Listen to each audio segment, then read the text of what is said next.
Hallo und herzlich willkommen zu unserem neuen Be a Mover Talk. Ihr wisst ja, Be a Mover ist ein Talk mit Menschen, die etwas bewegen, etwas verändern, etwas neu machen, vielleicht auch ein bisschen anders als die Masse sind. Und das ist eigentlich das Schöne daran. Und heute haben wir besonders schöne Umgebung.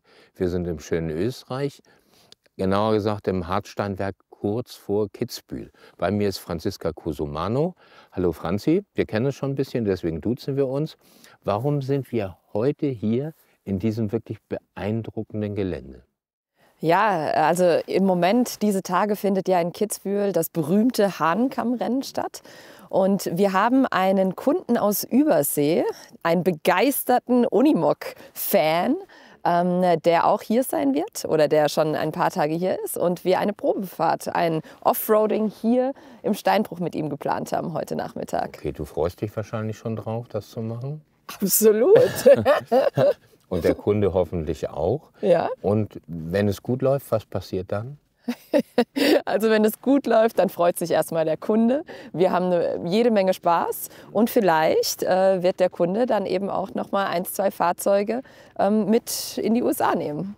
Okay, jetzt müssen wir noch was zu den Witterungsbedingungen sagen. Toller Sonnenschein, aber es ist arschkalt. Wie kalt ist es hier? Also gefühlt minus 23. Ungefähr, ja. Ungefähr, ich glaube vorhin im Auto habe ich gesehen minus 14. Ja, also gut. Recht kalt. Aber ja. Stabile Bedingungen. Aber das macht dem Unimog ja nichts aus, ne? Nein, das macht dem nichts aus. Also wir testen auch jetzt zum Beispiel Ende des Monats in Finnland, im Norden, in Rovaniemi, haben wir jedes Jahr Wintererprobung. Nicht nur mit dem Unimog, sondern auch mit allen unseren anderen Fahrzeugen. Und da ist schon noch mal ein bisschen kälter. Und deswegen testen wir sie auch dort, dass sie überall fahren können. Okay, gut. Ich war vor vielen Jahren mit einem anderen Hersteller mal in den Northern Territories in Kanada. Da war es dann aber interessanterweise nicht ganz so kalt, wie wir uns das erhofft hatten, weil der Klimawandel da auch zugeschlagen hatte schon. Aber es gehört dazu für so ein Fahrzeug wie den Unimog, dass man eine ordentliche Wintererprobung macht. Absolut. Wintererprobung und dann gibt es sogar noch mal eine Alpenerprobung und eben natürlich auch die Sommererprobung, weil auch bei den heißen Temperaturen soll er ja auch funktionieren für unsere Kunden. Alles klar. Erstmal vielen Dank. Und wir kümmern uns heute um all das, was hier mit dem Hartsteinwerk, dem Unimog und der besonderen Fähigkeit dieses wunderbaren Fahrzeugs zu tun hat.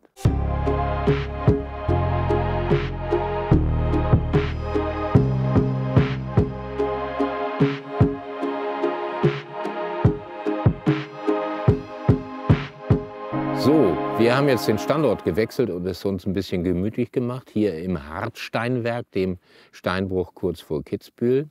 Franzi, wir sitzen jetzt hier auf wunderschönen Bänken, haben uns auch ein Fell hingelegt, damit es nicht so kalt wird.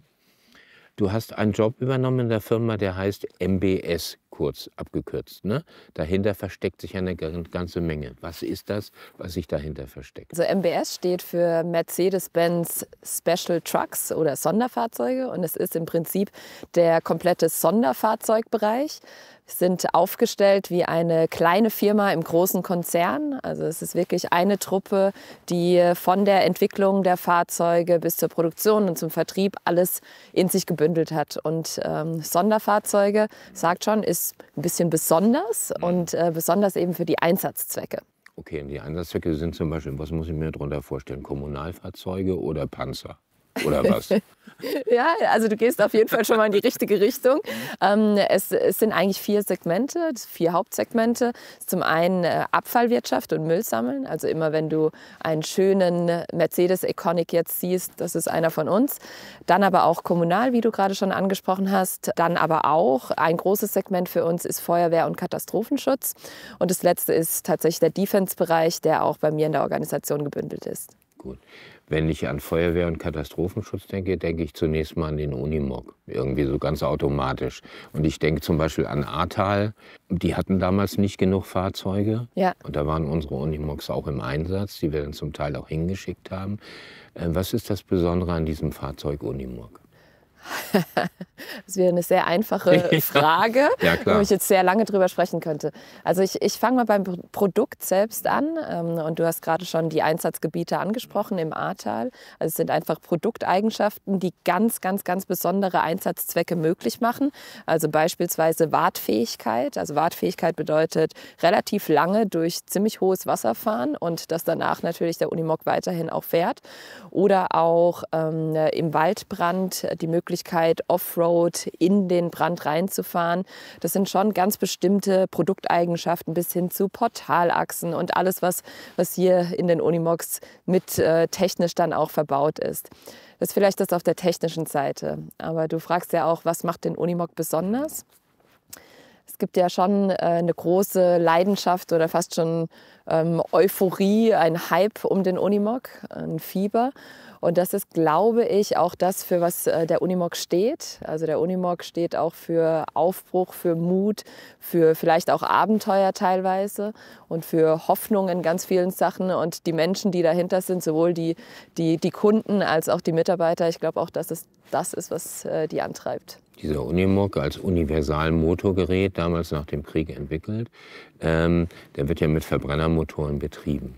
Ist das zwangsläufig? Könntest du dir vorstellen, dass es irgendwann auch mal, ich sag mal, einen Verbrenner gibt, der mit anderen Kraftstoffen betrieben wird, mit Synthetic Fuels zum Beispiel?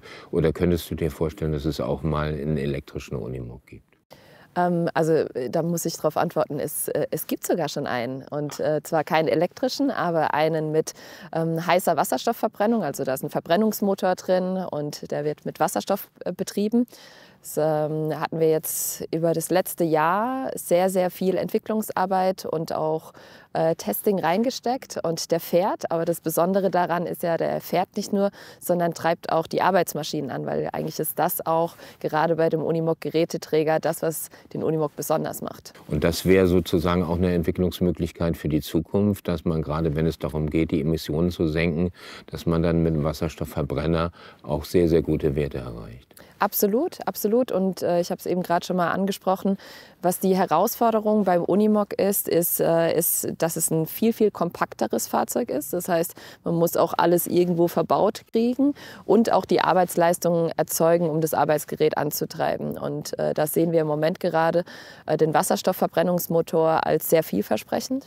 Und wir sind fleißig am Testen, fleißig am Ausprobieren, am Verbessern. Mal schauen, wo es uns hinleitet dann. Ich habe jetzt noch eine Frage speziell zum Defense-Bereich. Aber wir sollten vielleicht eins sagen, ab und zu fliegt hier mal ein Hubschrauber oder ein Flugzeug längs. Deswegen macht es Geräusche, da lassen wir uns aber gar nicht von stören. Ne? So, Franzi, Defense-Bereich war ja bis vor 2 Jahren eigentlich so, dass man immer sagte, von der Reputation her nicht so doll. Seitdem die Russen die Ukraine überfallen haben, Putin und sein Militär, hat sich vieles verändert. Ganz deutlich auch die Reputation für die Verteidigungstechnik ist anders, wird auch in der Öffentlichkeit anders gesehen. Was gibt es da in unserem Bereich? Ja, also der Defense-Bereich, der komplette, ist bei mir in der Organisation gebündelt. Zum einen vertriebstechnisch, aber auch, weil wir im Produktportfolio einfach auch viele MBS-Produkte mit drin haben. Und wenn ich mal mit den Produkten starte, also grundsätzlich bedienen wir uns dem zivilen Portfolio. Aber natürlich sind es eher Fahrzeuge, die für den Einsatzzweck also mehr Offroad-Fähigkeiten auch mitbringen, als beispielsweise dann auch ein Arocs, aber eben auch der Unimog und der Zetros. Zetros, hatte ich anfangs schon mal angesprochen, ist bei mir auch, wird entwickelt und produziert in der Organisation und gerade eben durch die sehr robusten Produkteigenschaften ein Fahrzeug, was da gut und gerne eingesetzt wird. Wir sehen das gerade jetzt im Auftragseingang der letzten Monate, dass wir eine immer stärkere Nachfrage nach genau diesem Produkt haben. Und sehr erfreulicherweise haben wir jetzt auch gerade einen sehr großen Tender gewonnen, eine Ausschreibung vom kanadischen Militär. Das sogenannte LVM-Programm, Logistics Vehicle Modernization Program, wo wir mit dem Zetros, mit anderen Partnern auch teilgenommen haben. Okay, so, der Unimog ist dabei, aber du hast auch ein Produkt da im Portfolio, das heißt Econic. Muss ich mir darunter vorstellen? Ja, der Econic. Ganz fantastisches Produkt auch. Ist natürlich neben den Ikonen, dem Unimog und dem Zetros, fällt er immer mal so ein bisschen hinten runter und absolut zu Unrecht. Der Econic, unser Müllsammelfahrzeug, also da ist es einfach der perfekte Einsatzzweck dafür, auch aufgrund des Niederflurkonzepts. Also das hast du vielleicht schon mal gesehen, wenn in der Stadt fährt die Müllabfuhr rum, was ist für die dort wichtig, für die Fahrer, ist, dass sie schnell ein- und aussteigen können mit einer Falttür. Ja, und dafür haben wir den Econic entwickelt und auch der ist sehr erfolgreich im Markt unterwegs. Klassische Produktionsstätte für diese Produkte ist Wörth oder werden die auch noch an anderen Standorten im Ausland produziert? Wörth ist die klassische Produktionsstätte, aber wir haben, oder der ist auch noch bei mir im Bereich, das sogenannte CTT-Geschäft, Custom Tailored Trucks. Das ist in Molsheim im Elsass in Frankreich. Werden aber hauptsächlich die Sonderumbauten gemacht, also beispielsweise eine Rahmenverlängerung oder nochmal eine weitere Achse mit reingenommen. Da gibt es sehr viele Anfragen unserer Kunden. Wie stellst du dir da die Zukunft vor? Du bist ja relativ neu im Bereich MBS. Ne? So, war das schwierig, sich daran zu gewöhnen?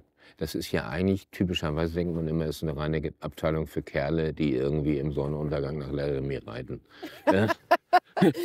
So. Ja, die Frage ist eigentlich, war es schwierig für mich, sich daran zu gewöhnen, oder war es schwierig für die anderen? Ja, genau. Und wie war das? Das ist ja eben sehr menschlich in der Zusammenarbeit. Ja, also eigentlich ist es sicherlich von beiden Seiten. Also es war sicherlich ungewöhnlich und es war auch überraschend für viele, dass jetzt eine junge Frau diesen Bereich übernimmt. Aber jetzt müsste man natürlich meine Mitarbeiter fragen. Also ich fange mal an, wie es für mich war. Also für mich war es von Anfang an sehr spannend, weil es einfach unglaublich viele Themen gibt.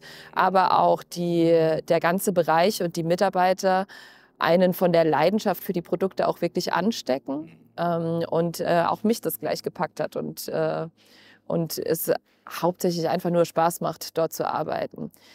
Die ganzen besonderen Segmente auch, also auch der Defense-Bereich, das ist natürlich etwas, wo man sich erstmal mit beschäftigen muss. Also da bin ich sehr stark so rangegangen, viel zuhören, erstmal intern bei den Mitarbeitern, Kunden kennenlernen, Know-how aufzubauen, um dann eben auch ein Gefühl dafür zu kriegen, wie kann ich den Bereich nicht nur steuern, sondern eben auch weiterentwickeln und auch da die Zukunft damit zu beschreiben. Du bist gleichwohl noch eine relativ junge Führungskraft. Ist das gerade für ältere Mitarbeiter, so wie mich, mit 66 Jahren, ist das schwierig, mit solchen Typen umzugehen? Sagen wir, die etwas kauzigen, die vielleicht schon alles gesehen haben in dem Geschäft und ihr Produkt aus dem FF kennen 30 Jahre und die kennen jede Schraube, die wissen alles und die wissen auch, wie man Vertrieb macht, jedenfalls nach ihrer Ansicht. Ist das für dich, ist das spannend, ist das eine schwierige Herausforderung? Ja, ist natürlich eine Frage, die ich auch oft gestellt bekomme. Und ganz grundsätzlich würde ich sagen, gute Führung hat nichts mit dem Alter zu tun. Und auch wenn es erstmal irritierend wahrscheinlich für beide Seiten ist, was gute Führung ist, das war schon vor 20 Jahren das Gleiche. Und ich würde behaupten wollen, es ist auch heute noch so. Und das ist einfach ein Thema, was mich beschäftigt und was ich auch versuche, an meine Organisation weiterzugeben. Und klar, es gibt sicherlich ein paar neue Ansichten, Ansätze auch und Dinge, die ich anders mache. Aber grundsätzlich, also es fängt immer an mit den gleichen Themen.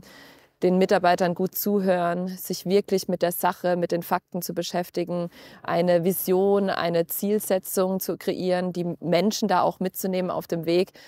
Und bisher habe ich zumindest das Gefühl, dass das auch ganz gut gelingt, auch wenn viele meiner Mitarbeiter älter sind als ich. Aber ist natürlich ein bisschen arbeitsintensiv. Also man muss gerade da für so einen Führungsstil zuhören und Verständnis haben auf der einen Seite und auch von den Erfahrungen der anderen zu profitieren, muss man halt eine Menge Zeit investieren. Man muss eine Menge Zeit investieren und es ist auch nicht immer der richtige Zeitpunkt, nur zuzuhören. Also diese Phase war extrem wichtig zu Beginn, als ich angefangen habe. Und da habe ich wirklich mich darauf konzentriert, mal alles zu lernen, um dann überhaupt auch zu wissen, wo man jetzt ansetzen kann.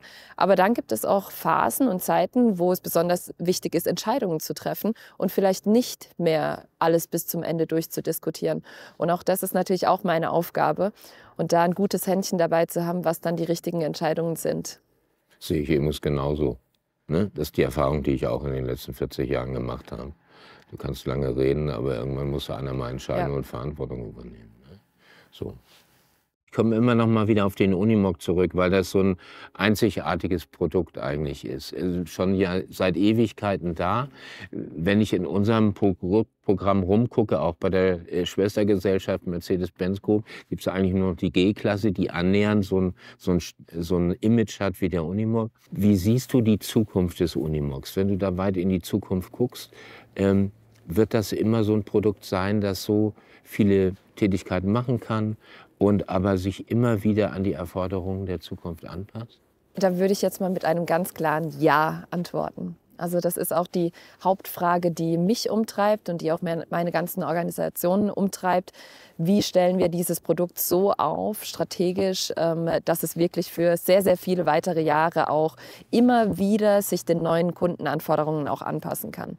Und da sehen wir einfach gerade in unterschiedlichen Segmenten, also im Feuerwehrsegment und im Katastrophenschutz, sehen wir leider eigentlich gerade einen großen Anstieg, wo wir auch immer wieder überlegen, wie können wir das Produkt so verändern, dass es noch besser auf den Einsatzzweck passt.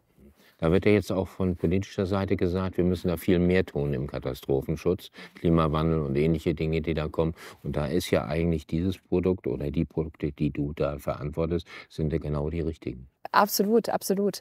Aber gleichwohl versuchen wir ja auch sogar diese Produkte, obwohl es ein bisschen schwieriger ist, auch durch die Transformation, also zu einem wirklich Zero-Emission-Antrieb auch zu transformieren. Okay, es gibt so vieles, was man darüber noch sagen könnte und müsste. Aber was interessiert mich zum Schluss eigentlich, wer ist der Kunde, der hier kommt? Ja, vielleicht antworte ich mit einem kleinen Rätsel für dich. Und das sind die Worte I'll be back. Oh, dann weiß ich, wer kommt. Also man kann sagen, der Arni kommt, oder? Der Arni kommt. Wir haben ihn schon mal getroffen oder ich habe ihn letztes Jahr schon mal getroffen in München. Und da hatten wir schon mal die erste Testfahrt durch München durch, was sehr spannend war.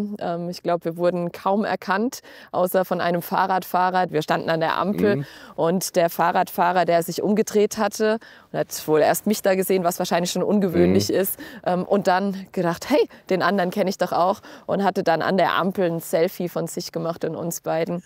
Das war das erste Event, ja, und da hatten wir schon gesagt, es wäre doch auch mal ganz nett im Schnee nochmal die Offroad-Fähigkeiten des Unimogs auszuprobieren und haben uns hier verabredet und freue mich darauf. Gut, ich drücke die Daumen, dass das alles gut klappt heute Nachmittag. Ich wünsche dir viel Spaß und viel Erfolg in deiner Tätigkeit und wir sehen uns bestimmt wieder und den Herrn natürlich auch.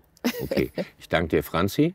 Sehr gerne. Danke, schön. Jörg. Gutes Gespräch und ich sage Tschüss, we'll be back mit unserem nächsten Biomover Talk. Aber dieser hier war sicherlich sehr eindrucksvoll, nicht nur wegen der Nebengeräusche, sondern eigentlich wegen all dem, was du uns zu erzählen hattest. Das war ganz, ganz toll. Vielen Dank.